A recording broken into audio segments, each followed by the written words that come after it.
Praise the lord. యేసు రక్తమే జయము. మన రక్షకుడు మన విమోచకుడైన యేసుక్రీస్తు పరిశుద్ధ నామములో అందరికీ వందనాలు.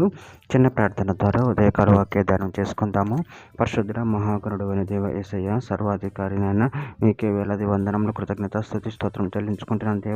దేవ ఉదయకాలం ప్రభు వాక్య భాగం ధ్యానిస్తుండగా వాక్య భాగం అర్థమాటలు సహాయం చేసి మీ కృపలో బలపరిచి మీకు మాదిరిగా మమ్మల్ని నడిపించమని చిన్న ప్రార్థన యేసుక్రీస్తు పరిశుద్ధ నామములో అడిగి వేడుకుంటున్నాను తండ్రి. Amen amen. ఆదికాండము 15వ అధ్యాయము 6వ వచనము.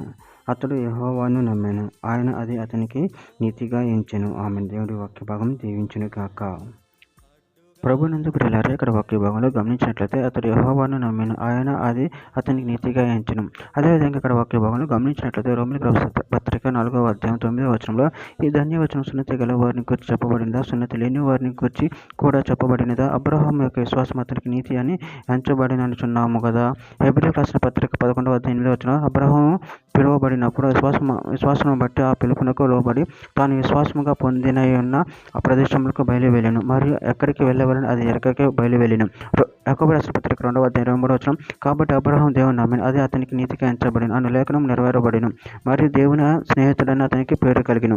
రోమీయులకు రాసిన పత్రిక 4వ అధ్యాయం 11-12 వచనం మరియు సున్నతి లేని వారిని నమ్మిన వారందరికీ అతడు తండ్రి అగుట వలన వారికి నీతి ఆరోపించడానికి అతడు సున్నతి పొందక మునుపు తనకు కలిగిన విశ్వాసం వలనైన నీతికి ముద్రగా సున్నతి అను గుర్తు పొందెను.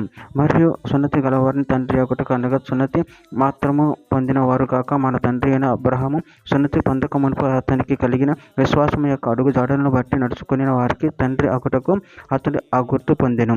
కొరింథీయులకు రాసిన 2వ పత్రిక 5వ అధ్యాయం 19వ వచనం అదే మనకు దేవుడు వారి అపరాధములను వారి మీద మోపక క్రీస్తునందు లోకమును తనతో సమాధానపరచుకొనుచు ఆ సమాధాన వాక్యను మాకు అప్పగించెను.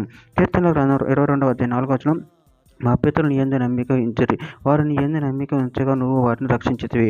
రోమీయులకు రాసిన పత్రిక 3వ అధ్యాయం 21వ వచనం ఇట్లుండగా ధర్మశాస్త్రమునకు వేరుగా దేవుని నీతి బయలుపరచబడుచున్నది, దానికి ధర్మశాస్త్రము ప్రవక్తలు సాక్ష్యం ఇచ్చుచున్నారు. రోమీయులకు రాసిన పత్రిక 4వ అధ్యాయం 18వ వచనం నీ సంతానం ఇలాగ ఉండునని చెప్పిన దానిని బట్టి తన అనేక జనములకు తండ్రి యగునట్లు నిరీక్షణకు ఆధారం లేనప్పుడు అతడు నిరీక్షణ కలిగి నమ్మెను.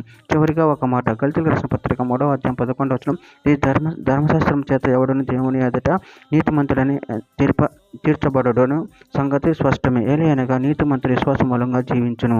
ఆమె. దేవుడి వాక్య భాగం జీవించిన కాక చిన్న ప్రార్థన చేసుకుందాము. పరిశుద్ధుడ మహాగణుడు అనే దేవ యేసయ్య, మీరు ఇచ్చిన వాక్యాన్ని బట్టి ప్రభు కృతజ్ఞతలు చెల్లించుకుంటున్నాయన. మేము మిమ్మల్ని నమ్మినాము తండ్రి, నీ యందు భయభక్తులు కలిగి నేను మహింపరచుకున్న పరిశుద్ధతను అనుగ్రహించి మీ కృపలో బలపరచమని చిన్న ప్రార్థన చేసి నామములో అడిగి వేడుకుంటున్నాను తండ్రి. ఆమెన్.